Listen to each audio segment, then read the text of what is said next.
Previously, on the all-new adventures of the Doctor Who Book Club podcast. Looking through all of the Mr. Men episodes and thinking about which Doctor I'd love to read more adventures of, and I thought back to the Doctor who only ever got one official on-screen story. Ooh. And this is partially inspired by our listener feedback. That's right, we are going to be reading Dr. Eighth. Interesting choice.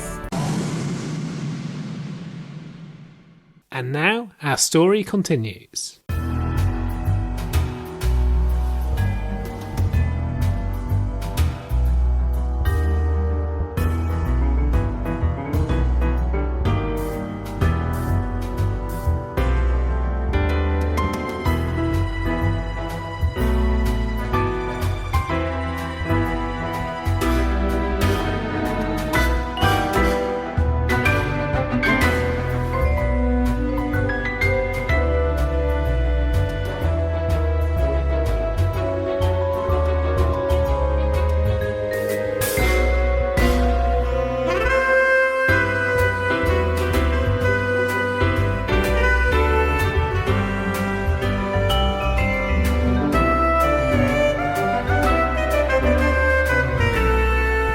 Welcome, everyone, to the all-new adventures of the Doctor Who Book Club podcast. This is Matt in Minnesota. And Lauren in South London. Well, hi, Lauren. Hello again. You geared up? You ready to go? Happy 2022. How's it going? I am doing okay. How are you doing? Well, it has been quite a year since we last spoke. Yes, absolutely. This time, we're going to be reading Dr. Eighth. I have actually read it, so that's a start. Yeah. I've read a few of these Mr. Men books now as part of our discussions. We introduced Adam Hargreaves, who's the son of the original author Roger Hargreaves. Adam Hargreaves? Yes. I nearly said Roger. Adam Hargreaves. Who did, the original Mr. Men series. So if you're interested to learn more about the authorship, you can go back and listen to the previous April episode. Oh, awesome. So this month we also have our show and tell.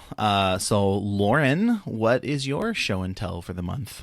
So something I have been obsessed with recently. Lauren, watch out! No. Where did Lauren go? It looks like she was time scooped. Well, instead, hello to Elliott. Hello. Hey, good morning. So, good morning. Or afternoon for us. Oh, yeah, I suppose so. What time is it for you? Is it like... It's 9 o'clock here. Interesting. Is it 3 or 4 there for you? We're at 2. Oh, okay. We just switched over to daylight savings time. Well, hi, how are you, Elliott? Oh, I'm good, thanks. I happened to just walk past and I saw Lauren being time scooped, so I thought maybe I could replace her for this episode until she comes back. Well, perfect. And then we'll be able to talk about this, our latest adventure together here, Dr. Eighth. So how long have you been a Doctor Who fan, and do you have any favorite Doctor or companion? I think I've been a Doctor Who fan for a really long time. I think since I was 5, I watched some episodes of like a cartoon version, and I just really enjoyed that. So I've just watched a lot of things and read a lot of things since. I didn't know that there was an animated Doctor Who. I don't know what it was or where it was. I just remember watching it once. Well, that's great. And I think my favourite Doctor would definitely be David Tennant. Very good choice. It's a popular choice. He's a good one. Everybody is so obsessed with the 10th Doctor. Did you hear that? Must have been the wind. Or a time echo? Well, have you listened to the podcast before? And if so, for how long? I haven't listened to this podcast before, so it's quite new for me. So yeah, I'll find out more. Well, I'm glad you happened to come along.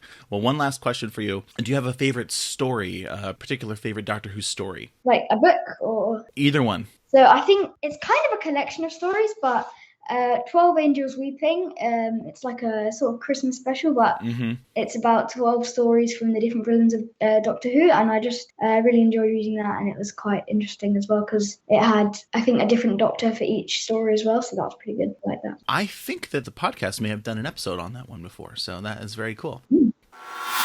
Help, I'm caught in a time eddy. Did you hear that? Did you hear something? That sounded a little like Lauren, possibly trapped in a time eddy, which are left in the wake of a time scoop. But it was probably nothing. I didn't hear anything. Well, so have you seen the newest Doctor Who episodes, the ones that were during the Christmas and New Year's? We haven't watched them, the recent ones, that much. We really need to, but I've been wanting to for a while now. So I haven't watched them, but I hopefully will soon. Yeah, I really enjoyed all of the Flux episodes that came out late last year. They were really enjoyable. And Oh yeah, I think I watched the first one of them. That was good. okay, yeah. We'll definitely maybe when we're done here, you should go watch those. They're very fun. Yeah. Elliot, it's show and tell time. So do you have any favorite piece of Doctor Who memorabilia or a memory of any particular favorite Doctor Who experience? So I did used to have, probably somewhere, should probably get it sometime, but I used to have this sonic screwdriver. I think it was the David Tennant one, and I just remember using that a lot. And me and my brother used to play this game where one of us was a Dalek.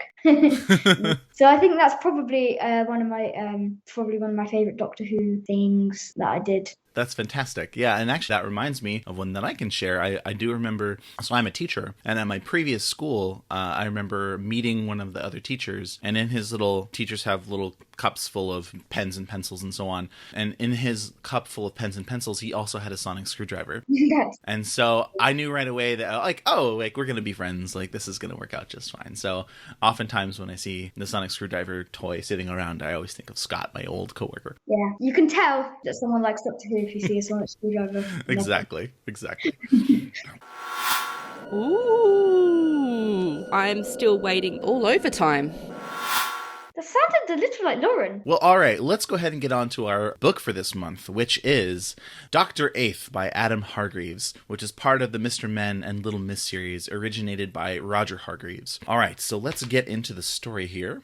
Have you read the book? Yes, me and my mum just read it. Okay, yeah, it's about, it took me about 1 minute to read, so. All right, let's check it out. Our story starts with the Doctor traveling through time and space, and he happens upon a ship that is sending out a distress call, and it's about to self-destruct. I thought this was a classic kind of start to a Doctor Who story. There's lots of stories that start with the spaceship in distress, right? Mm-hmm. Yeah, I agree, because I don't even know how many, but there's a lot of episodes as well where you can see the first scene is just the ship with people panicking. Right. Well, he boards the ship and tries to persuade the computer's ship to stop self-destructing. But the computer, of course, is very ornery and does not cooperate. The Doctor says it's a very stubborn computer. The computer replies, you're a very stubborn person. The ship will now explode in 3 minutes. Classic. Yes, indeed. So then the Doctor works to try to free the crew and says that the ship will now explode in 2 minutes, but the Doctor is successful in freeing the crew members and eventually getting them to the TARDIS. One thing I liked about this part was that the crew were wearing these kind of dorky-looking turtlenecks, and I felt like it was very like a classic Who space station crew looking kind of outfit. Mm-hmm. I think we need to call out the fashion in this episode. It's very, very good. A lot of people in Doctor Who wear turtlenecks. This is something I noticed over watching quite a few of the previous, like Series 7, I think. There's a lot of people wearing turtlenecks. I mean, I suppose it'd be very comfortable. I've never worn one, so I don't really know. They're very warm, but it would feel like a little informal for us working on a spaceship. Before we get to the next scene, one other thing I noticed is the Doctor does not have a companion in this story, and I know that the Eighth Doctor does have some companions, in his time as the Doctor. So I was a little disappointed to not see a companion. Yeah, that was something I noticed as well. I was thinking when he was actually going out and saving the crew, I was wondering where someone was, whether it would be a real companion or if just a random made up one. But there wasn't any, so that was quite strange, I thought. But. Well, I did like the line here about when the Doctor says, blast you to the computer, and the computer says, that's my plan, said the computer, unhelpfully. Yes, unhelpfully. That was, I think, my favorite line of the whole thing. Well, so the Doctor gets all the crew on board, and that brings us to our dramatic reading for this month. And we're going to go ahead and play that dramatic reading right now. The Doctor raced through the spaceship, leaving the ship's crew deserted. The ship will explode in 1 minute, declared the computer. Quickly, everybody inside, cried the Doctor. No, I'll do the words. 5, began the computer. The Doctor closed the TARDIS door. 4, continued the computer. The Doctor turned the TARDIS on. 3. The Doctor flipped a switch. and 2. And that was the last they heard from the computer as the TARDIS escaped the spaceship just in the nick of time.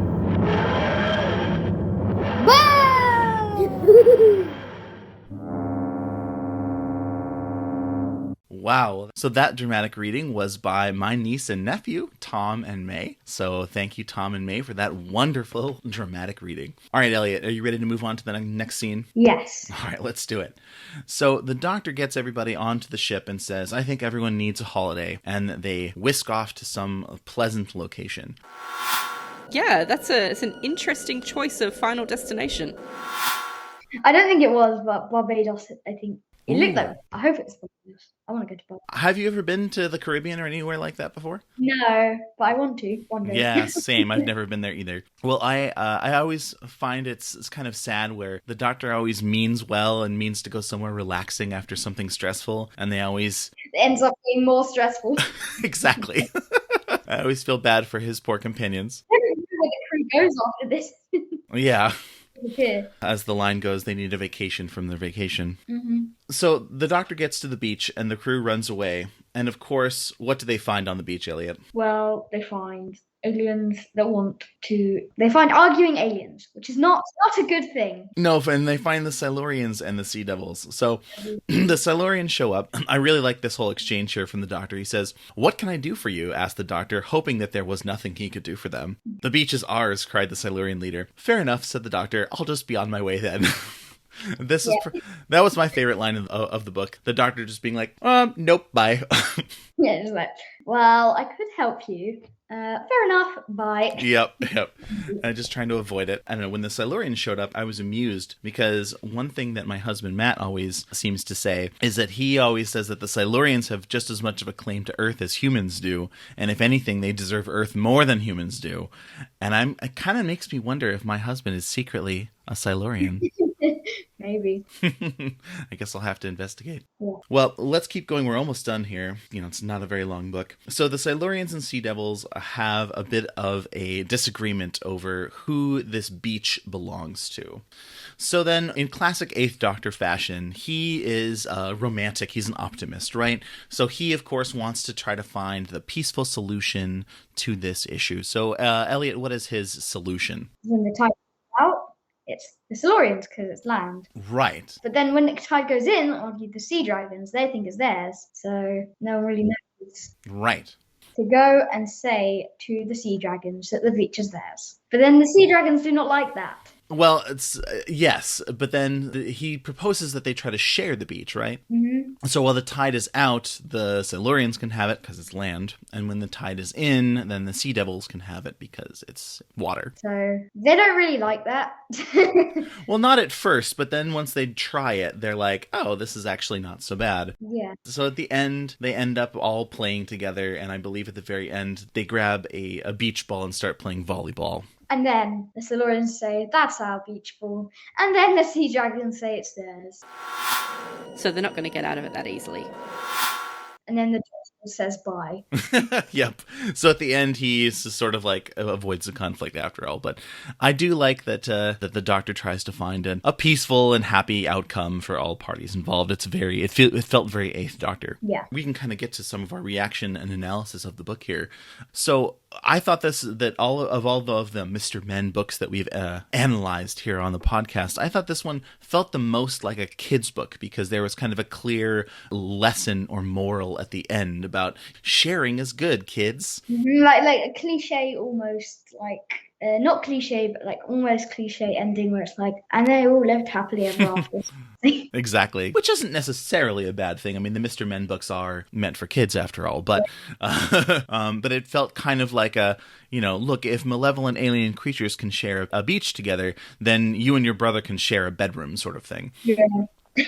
Well, on the note of Silurians and Sea Devils, Elliot, have you seen any episodes with either Silurians or Sea Devils before? I think I have seen some Silurians, but I've never seen the Sea Devils before.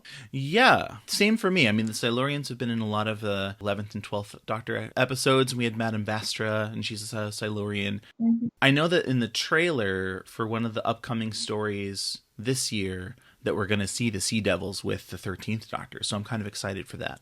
That's quite cool. Yeah. So, Elliot, what's your experience with the Eighth Doctor prior to reading this book? Have you ever seen the TV movie or read any books or anything with the Eighth Doctor? So it hasn't really been much because the Eighth Doctor is like a kind of a gap in my knowledge because I really like the Seventh Doctor and the First Doctor and the Second, but I think the Eighth Doctor isn't really one. I think I've read one of the stories about him in the 12 Angels Weeping book, but I think maybe one or two episodes. I can't really remember him that much, but he's not really one that I watch very much compared to all of the others.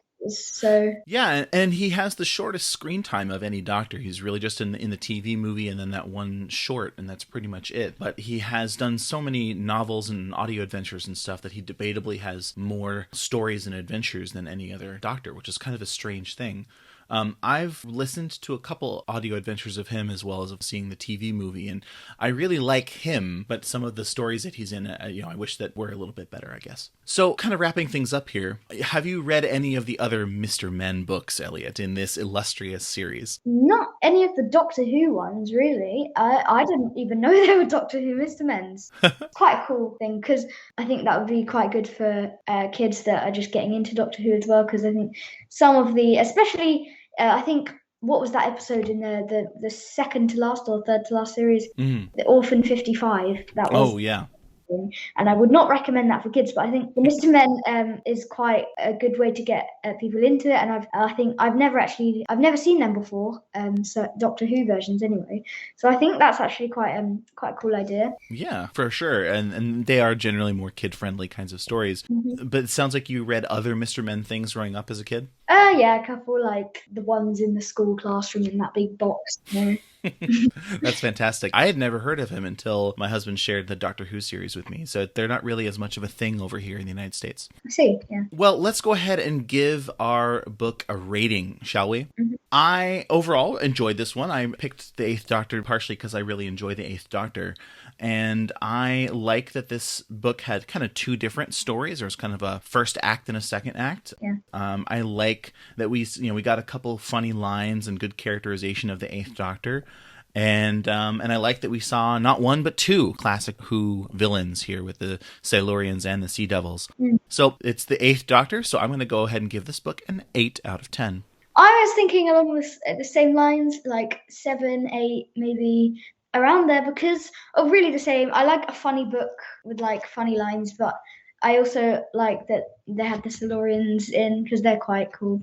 But I've never known the Sea Dragons, but I also now like them because of the book. Yeah. And I think that it was a really classic Eighth Doctor, from what I know, book, and a classic Doctor Who start. And I agree there were like 2 acts, so I quite liked it. I was going to go for 7 out of 5, 7.5, sorry. But I think because it is the Eighth Doctor, it'd be more fitting to give it an 8, I think. So I reckon around the same 8 out of 10 rating. Right on. Well, we'll wrap things up here with listener feedback, and we have a few different messages here, so let's go ahead and check these out.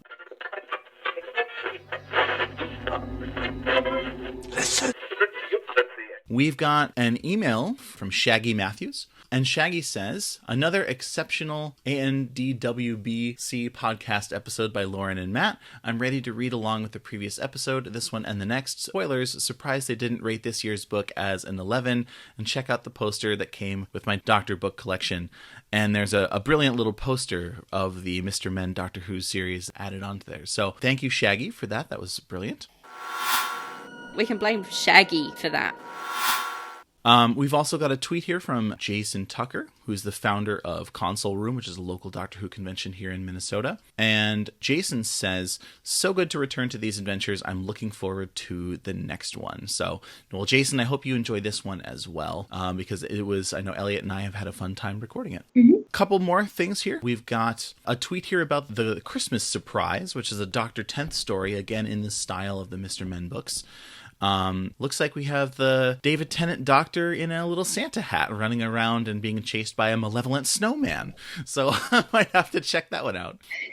John Porter says that the Dr. 10th Christmas Surprise is a great book. And KP says, just got this recently, too. Such a cute book. So it looks like maybe around Christmas time we'll have to look out for that one. I hope Lauren gets another time scoop. Don't tell her I said that. Oh, yes. No comments on the Facebook side, no. Just a bit of a plug to remind people that the Facebook page is there. It's the best place to find out what's going on in the podcast world. So make sure you follow both the Facebook page and the Twitter account. And a reminder also that you can email us at andwbcpodcast@gmail.com. All right, finally, one last bit of feedback, an email from a pair of listeners. Sarah from Colorado writes, well, we had quite the amusing conversation at dinner this evening about Dr. Eighth, and this again features my nephew Tom and my niece May. So Tom says, Dr. Eighth is awesome. I like the part at the end where the Silurians and Sea Devils start arguing again, and the doctor says, uh-oh, time to leave. May says, I like when the computer counts down. Tom said, I really like when the computer counts down too. May said, the computer is funny. Hey, wait, the computer must have blown up.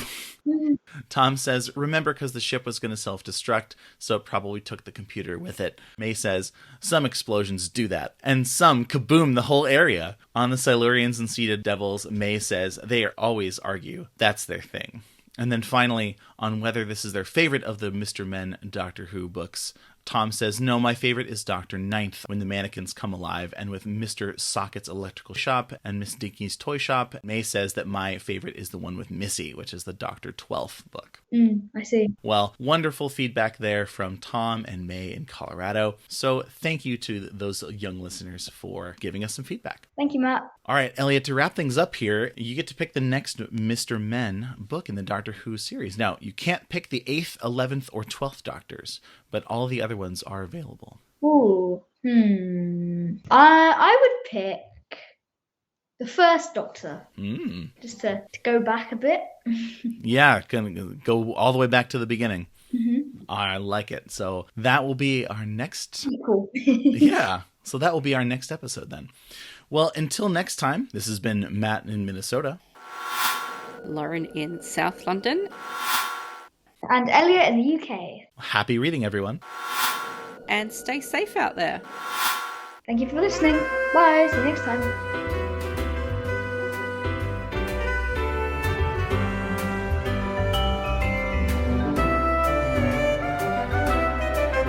Thank you for listening to the all-new adventures of the Doctor Who Book Club podcast. Special thanks to George C. Music for use of their song, Doctor Who theme swing jazz version. You can follow us on Twitter at ANDWBC Podcast and like us on Facebook.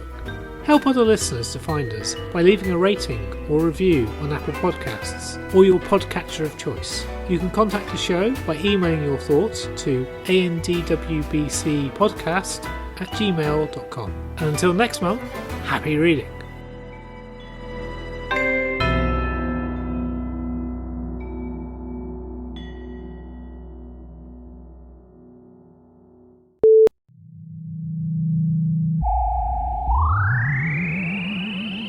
Lots of help you two were. I had to free myself from the time eddy. We never did find out who was operating that time scoop. We don't ever really get to the bottom of that. Who knows? We will never know.